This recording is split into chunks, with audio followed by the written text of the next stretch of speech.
Mystery Seekers, ekspedisi untuk Ayu dan Bima yang kami lakukan bersama kolaborator memang tak berhasil mendeteksi keberadaan Sukma dari Ayu dan Bima. Namun, dengan segala kerendahan hati kami jumawa untuk mengakui keberhasilan kami menemukan TKP proker mahasiswa KKN. Merajuk pada pengakuan kronologi dan lokasi kejadian yang dilontarkan Kepala Desa Bayu Bapak Sugito dan beberapa saksi kunci tragedi KKN Desa Penari.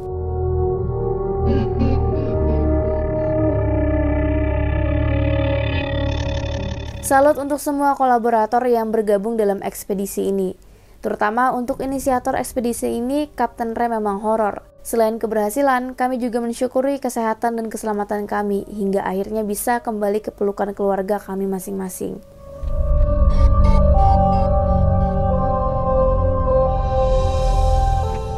Oke Mystery Seekers, saat ini tim kolaborator kita dari channel YouTube Kapten Ray Memang Horor dan juga sang Explorer Cak Bolang sudah kembali dari penelusuran keduanya, dan di malam hari ke lokasi yang diduga itu adalah tempat proker Ayu, Bima dan kawan-kawan versi di Desa Bayu.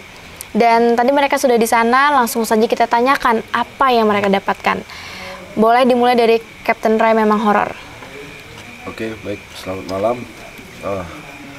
Di malam ini saya sudah melakukan penelusuran bersama Cak Bolang di lokasi yang terindikasi itu adalah lokasi KKN di Desa Penari.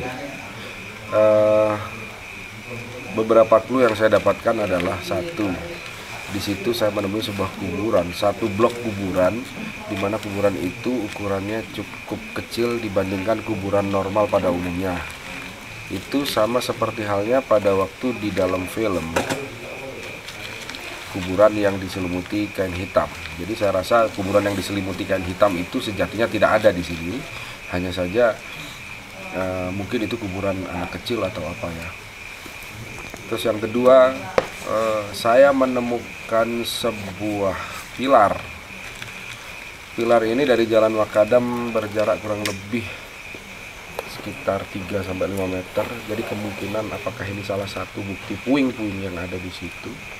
Apakah memang mereka pernah melintasi situ? Saya rasa iya. Kenapa? Tapak tilas yang dimaksud itu bisa jadi rute tadi, atau rute yang berada di belakang saya ini yang memang sengaja ditutup untuk umum. Kemudian clue yang lain, saya mendengar sebuah gamelan berbunyi kurang lebih 3-4 detik. Hanya sekilas lalu saja. Di sini saya hanya menganggap mungkin ini adalah suara orang yang membunyikan musik gamelan di kejauhan, terbawa angin sampai ke situ. Tapi kira-kira kalau udah tengah malam itu siapa yang nyetel gamelan ya? Gimana menurut Gina? Ada nggak orang nyetel gamelan jam segitu? Nggak ada sih kayaknya di sini. Ya? Jadi kira-kira gimana tuh? Mungkin itu suara gamelan gaib ya. Gamelan gaib. Oke, terus saya mendengar beberapa kali lolongan anjing di situ. Sedangkan di hari sebelumnya kita survei siang hari, kita tidak melihat anjing sama sekali di situ. Ya benar, saya ingat. Ingat ya? Nggak ada anjing. Tetapi saya mendengar lolongan anjing itu beberapa kali. Kemudian saya melihat sesosok wanita tua di balik pohon dengan mata kepala saya sendiri, tetapi tidak masuk in frame ya, karena sejatinya mungkin susah itu. Nenek tua di balik pohon, dari saya jarak mungkin antara 7-8 meter di sisi kiri saya, arah turun. Dan apakah itu ciri-ciri Mbah Dok? Mungkin ya, mungkin tidak, karena sosoknya nenek tua sembunyi di balik pohon. Pada saat saya melangkah maju, dia berputar. Oke, baik, kita lanjut ke Cak Bolang ya. Apa yang Cak Bolang temukan tadi saat penelusuran kedua di malam hari? Aku ke arah utara, Kapten ke arah selatan. Hampir sama yang disampaikan sama Kapten. Suara gonggongan anjing itu aku mendengar 3 kali kalau nggak salah. Terus suara gamelan itu pun juga aku mendengar. Itu 3 kali suara itu. Dan ada pun juga suara sempet aku teriak sekencang mungkin karena refleks kaget. Itu udah biasa kayak gitu. Udah refleks kaget itu udah biasa mungkin dari teman-teman di suatu tempat yang apalagi ini hutan. Aku kayak ada yang jatuh itu besar banget. Nggak tahu itu apa, besar banget. Dan di situ aku sempet kaget, ya Allah, itu sempet kaget itu. Berarti kita semua sepakat bahwa investigasi kita mengenai kebenaran dari cerita lokasi KKN di Desa Penari, sepakat itu kemiripannya di atas 90% ada di Desa Bayu. Bisa dikatakan investigasi kita berhasil ya. Dan itu tadi perjalanan kami selama 3 hari di sini akhirnya mendapatkan titik terang tentang lokasi sebenarnya. Kami mengucapkan banyak-banyak terima kasih kepada masyarakat yang terlibat dan juga turut membantu hingga kita mendapatkan kesimpulan yang sangat mengejutkan ya. Ternyata memang KKN di Desa Penari itu ada kemiripan dan kita menemukan desanya. Baik, kami dari tim Kabar Misteri bersama para kolaborator Kapten Ray Memang Horor, Sang Explore, Mbah Peko, Mbak Huat, dan juga Jejak Lepas, saya Gusti Gina untuk Kabar Misteri. Mystery Seekers, salah satu metode yang kami lakukan dalam ekspedisi untuk Bima dan Ayu ini adalah dengan melakukan sesi foto hantu. Kami melancarkan jepretan foto malam hari di beberapa lokasi desa. Sesi Ghost Photo Blitz yang kami lakukan di jalur hutan Telocor dan Seling merekam beberapa eksistensi astral berupa orbs yang berterbangan dengan siluet mencurigakan. Perhatikan hasil jepretan kami berikut ini.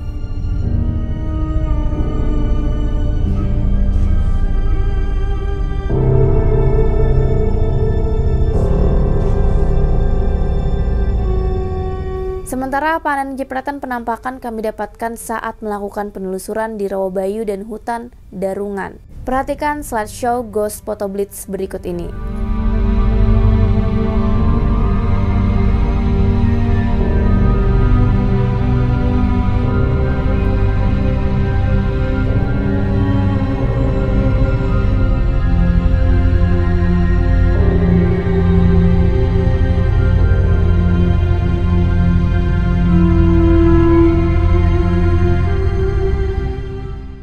Terdapat 2 foto yang mengejutkan seluruh tim, yakni penampakan sosok misterius seperti sejumput tumbuhan liar yang anehnya tidak nampak di foto kedua. Mungkinkah objek ini adalah penampakan kepala naga hutan? Perhatikan foto ini dengan seksama.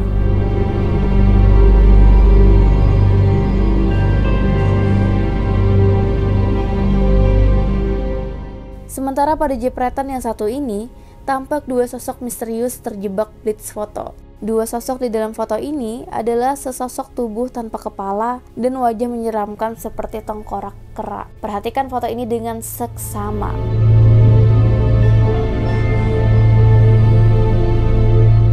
Demikian akhir dari ekspedisi misteri untuk Ayu dan Bima tuntas kami sajikan. Fakta dan temuan kami perihal lokasi asli desa horor proker KKN yang viral dan berakhir tragis, kami kembalikan kebenarannya kepada Sang Maha Pencipta, Allah Subhanahu wa Ta'ala. Saya Gusti Gina untuk Kabar Misteri.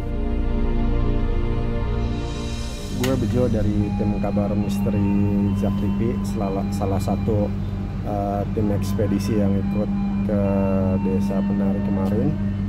Dari awal kita perjalanan sampai syuting di sana dan sampai kelar, saya tidak mengalami satu bentuk apapun yang aneh dan sama sekali tidak ada yang aneh untuk saya.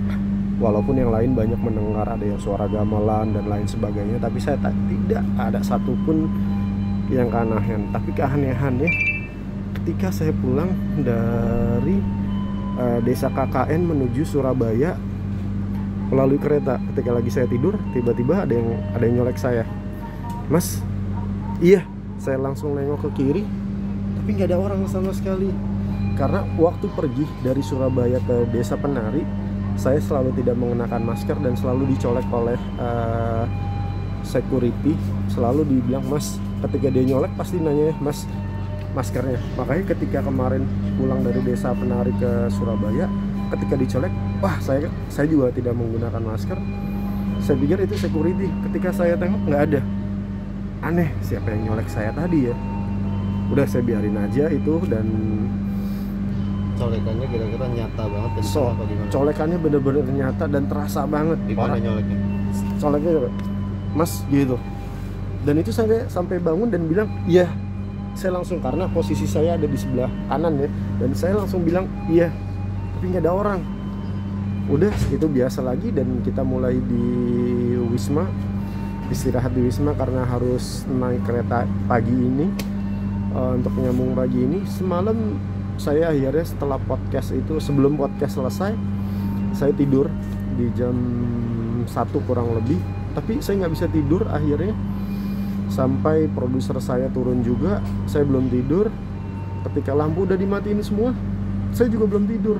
Dan anehnya, kenapa selalu ada yang menunggu saya di depan pintu kamar itu. Dan itu nggak tahu itu siapa yang menunggu dan sosoknya seperti apa, saya nggak tahu. Akhirnya sampai pagi nggak bisa tidur, sampai tiba-tiba petugas Wisma datang mengetok, menanyakan, Mas naik kereta jam berapa. Itu aja, makanya sekarang ngantuk banget. Itu mimpi apa Bang? Antara mimpi dan karena mata saya melek, nggak bisa tidur. Kalau dibilang mimpi tapi mata saya melek, kalau dibilang itu dalam situasi sadar, tapi saya nggak berani ngapa-ngapain, diem aja udah di kasur. Itu aja.